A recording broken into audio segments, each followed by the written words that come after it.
Part 5. Legolas is an invincible asshole. I was kind of nervous when I first heard that Legolas was going to be in The Hobbit. Like they're going to throw him in there for like Lord of the Rings nostalgia. Or they could make like more action figures. Or maybe to attract the female audience. He sure knows how to make them quiver. You know, he gives them a little bit of the tip and then the shaft. What does a vagina feel like? But then I was thinking, you know what? He's probably only going to be in the movie for like 2 scenes in Mirkwood and then we'll never see him again. They wouldn't milk his character until it was ruined. Boy, was I wrong. Turns out Legolas is in the movie more than Bilbo. And they fucked up his character. Let me explain. In the Lord of the Rings trilogy, as we get to know Legolas, we realize 5 things. 1. He's an elf. 2. He's there for expositional dialogue. They're taking the hobbits to Isengard! A diversion. 3. He's there for action. 4. He has keen senses, borderline telepathic. 5. He always does the right thing, but he's not a very deep character. No, it's true. Legolas was never intended to be a fleshed out character like Aragorn, and he wasn't meant for comic relief either. He was just there to add presence to a scene. I have fought many wars, Master Dwarf. I know how to defend my own keep. Speak when necessary. Do some crazy shit from time to time, and a few other miscellaneous things. Then they wrap up his character with a nice little arc. I thought I'd die fighting side by side with an elf. What about side by side with a friend? They used to hate each other, now they're friends. It's simple, but it works, because he's a simple character. In The Hobbit, he's an asshole who doesn't feel at all like the real Legolas. Let me explain why. 1. He's an asshole to everyone. Go ahead, prove me wrong. Do not think I won't kill you, dwarf. It would be my pleasure. The very first words out of his mouth are murderous threats at a group of dwarves who were almost killed by giant spiders. You know, normal behavior. Then he raids their belongings and insults them. What is this horrid creature? A goblin mutant. That's my wee lad, Gimli. No, I get it. It's because Gimli is in the Lord of the Rings. Compare this to his introduction in the Lord of the Rings.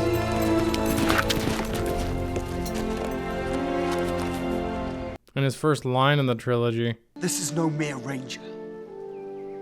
He is Aragorn, son of Arathorn. You owe him your allegiance. Oh, he stands up for Aragorn, defending that which is right. Even when Gimli insults him in front of several council members, he only glares at him.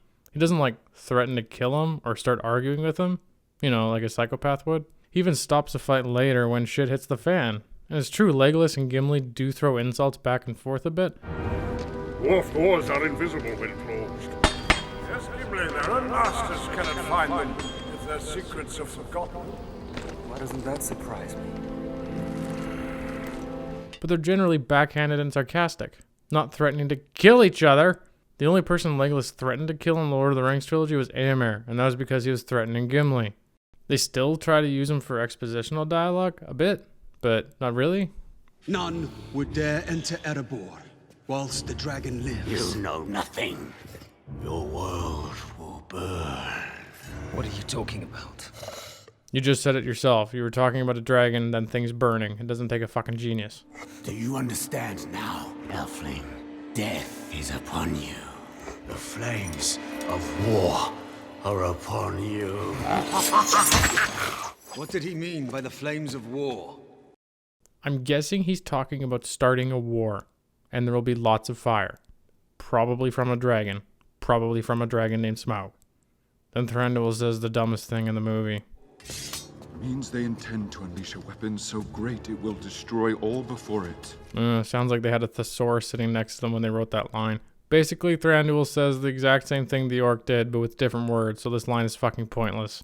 The flames of war are upon you. Means they intend to unleash a weapon so great it will destroy all before it. Anyways, then we find out that Legolas has the hots for Kate from Lost, and we know this because Thranduil tells us. He has grown very fond of you. Even though I never once got the sense that Legolas and Tauriel had any attraction for one another. They just act like they work together.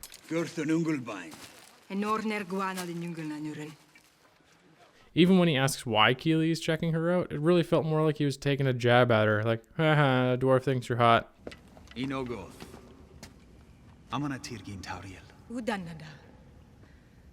Eorha. Benogoth. Pedithic. Ochalabvui. Malu Vanwea. Didn't feel like he was offended, just looking for another way to insult dwarves. Then he glares at them with his evil eyes. He spends too much time lurking in the shadows and glaring at people. You know, like a villain would. So later, Kate from Lost goes after the orcs who are chasing the dwarves because... When did we let evil become stronger than us? And the chemistry between her and Legolas is just sizzling in this scene. For 600 years, my father has protected you, favored you. You defied his orders. You betrayed his trust. Pulling at my heartstrings. Dangalonani. Negohenatha. Uohenathan.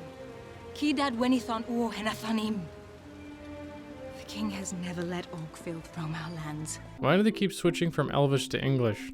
There's no one else around. There's literally no reason other than Haxon was like, no, we can't do the whole scene subtitled. It's too much for our audience to read.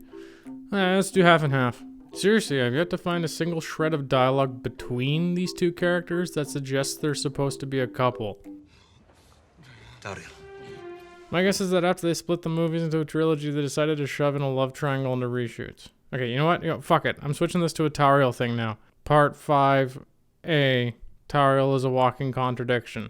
I remember when it was first announced that Kate from Lost was going to play an elf. I was open to the idea. She certainly looks like an elf, and she did a great job in Lost. Turns out she lost her acting abilities. Then there was a huge backlash of fans mad that her character was made up for reasons unknown. It's true. There is no Tauriel in the book. Wait, is it Tauriel? Like Tauriel? Tauriel. Oh, it's like Tauriel, like a tower and Louis Riel. Well, that's easy to remember. Great. They invented her probably because the original trilogy featured attractive women who had action sequences like Arwen and Éowyn. And since there was no Arwen or Éowyn in these movies, they decided to make a new character to fill their shoes. I had no problems with it. It's called creative licensing. And I always assumed, until the movie came out, that they were going to try to feature her more than Legolas. You know, give us something new. Nope. What did I hate about Tauriel? Not much, actually. What pisses me off is what the studio decided to do with her character. If you do a little research on her involvement in the movies, it turns out when they were negotiating her contract, her one demand was that she not be involved in a love triangle. Probably because she was in a love triangle for 6 years and Lost. In the first DOS trailer, they make her seem like she's a badass who wants to defend her lands and kill orcs, fighting to make the world a better place. When did we allow evil to become stronger than us? It is not our fight. It is our fight. Then when reshoots began, the studio wanted to see her in a romantic love triangle, you know, like to attract the teenage female audience, because teenage girls have a great taste in movies. So the writers quickly scrambled to write some new scenes with her and Keeley, and with her and Thranduil. I think the only reason they didn't write a romantic scene between her and Legolas is because they didn't have time in reshoots. I don't know why they don't just have like a little like dialogue sequence to show that her and Legolas are in love. It doesn't make any sense. Then when the second trailer came out, they bring up the idea that Legolas is in love with her. Legolas has grown very fond of you. Do not give him hope where there is none. Now I'm sure teenage girls around the world were happy to see this, but people who weren't, you know, retarded kind of went, oh no. This change to the purpose of Tauriel's character late in production would explain why. 1. There's no chemistry between her and Legolas. 2. She's a flip-flopper. Because after Tauriel says that she wants to eliminate the evil forces that killed their prisoners, she changes her mind and decides to help Keeley instead. Seriously, Legolas is like, come on, let's go kill the orcs we came for. And she's like, no, I'm in love. It's so obvious and sloppy, it makes me wonder how audiences didn't riot and burn down the theater. I know I did. I'm not allowed back into any famous players in North America. And the chemistry between Tauriel and Keeley, yeah, is hard to swallow too. You see, most romantic relationships in a movie have what's referred to as a meet cute. It's the first time the couple meets. There's generally 2 ways to approach a meet cute. 1, they're kind of quirky and awkward around each other, you know, because of warm fuzzy feelings and sexual tension. 2, they fucking hate each other.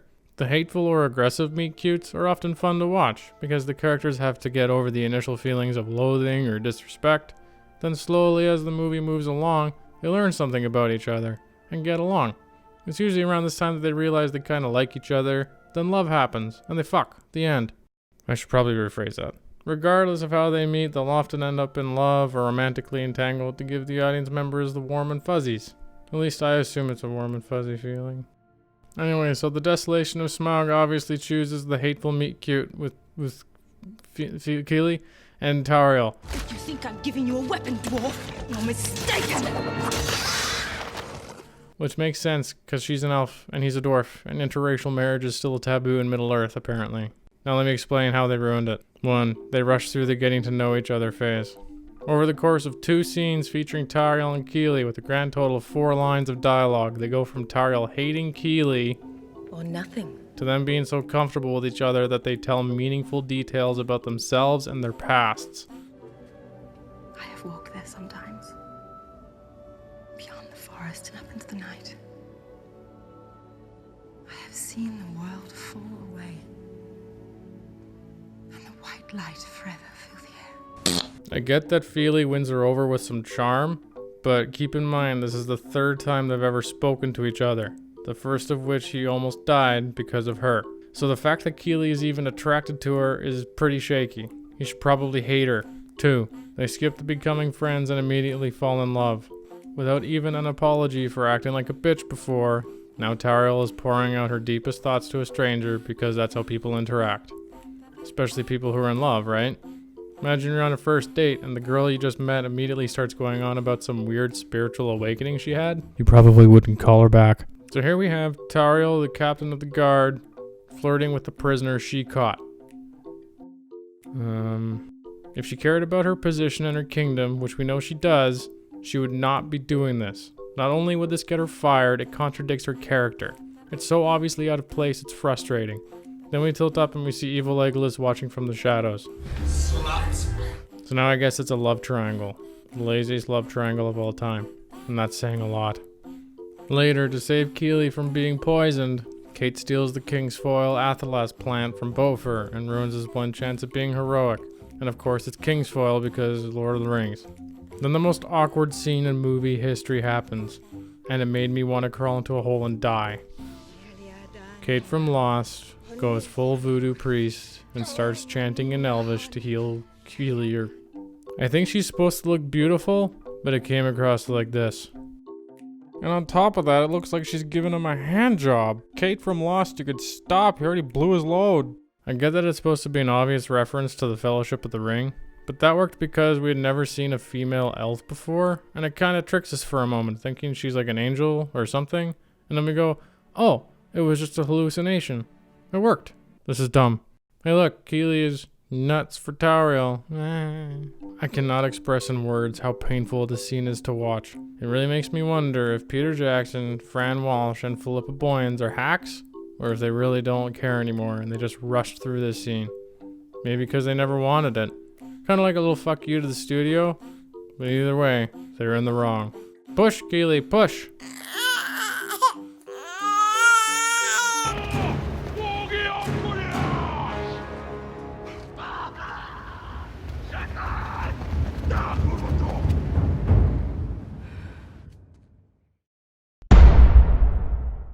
Then where the hell was I?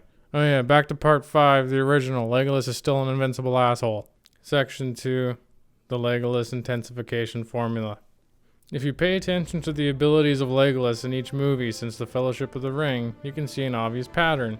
He gets sexier and sexier each time. Wait, no, I mean, in each new movie he has to do something crazier in an action sequence than the last. Which kind of makes sense, because he's an elf, which are the oldest race in Middle-earth, so they have more refined bodies and excellent hand-eye coordination. And because the quest of the Lord of the Rings was becoming more and more demanding, he was learning how to do new things he'd never done before. And because he and Gimli are trying to show off and outdo each other. Legolas! 2 already! I'm on 17! Ah! At least that's how I interpreted it. Let's take a look at these abilities at each movie from the original trilogy. Fellowship of the Ring. Legolas can walk on snow. He climbs up a chain onto a troll, then jumps off. Incredible archery skills.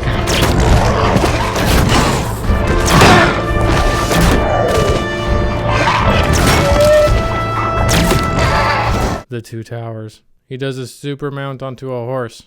He rides the shield down a flight of stairs. Incredible archery skills. The Return of the King. He single-handedly takes down a Mumakil and its crew. Incredible archery skills. What I liked about his abilities was that they just pushed reality just a bit, but you could argue that there's a real human out there that could do some of these things.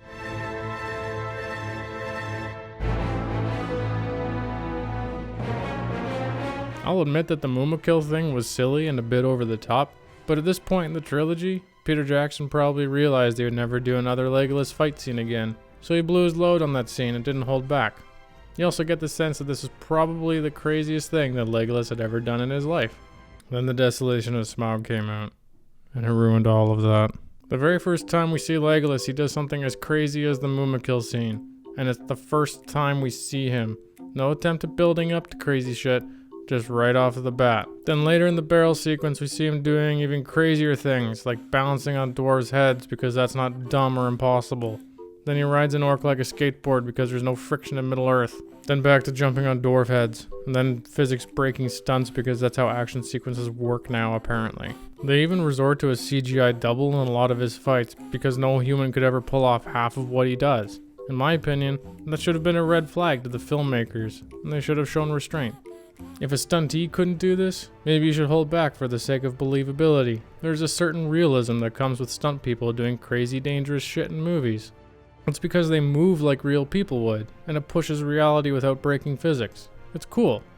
This is fake and dumb. If I'm flailing around with thin air, and Pete Jackson is going to insert the spider afterwards, I can swipe wherever I want to, and he's going to put a leg there, and I can slice wherever I want to, and he's going to put a leg there. And I'm not against CGI in movies. The CGI doubles in Fellowship of the Ring were necessary and convincing, but they abuse the techniques in these new movies. Basically, Legolas is a god who can do anything. As a result, the action with him becomes kind of boring, because we'll know he can kill anything and get away without a scratch. Made me wonder why the dwarves don't just ask Legolas to go kill Smaug. Just sneak in there, shoot him in the eye, do some backflips off pillars in the ceiling a few thousand times, and then shoot him in the bare spot. There, he's dead. Now everything he does in Lord of the Rings seems tame in comparison. Kind of ruins it because all I can think of is cartoon Legolas backflipping and flying around. It's almost like Peter Jackson and his crew were thinking that they have to compete with Marvel Studios, so they decided to make Legolas like a superhero, which doesn't belong in Middle-earth. It belongs in the Marvel universe, which will hopefully collapse on itself soon like a dying star.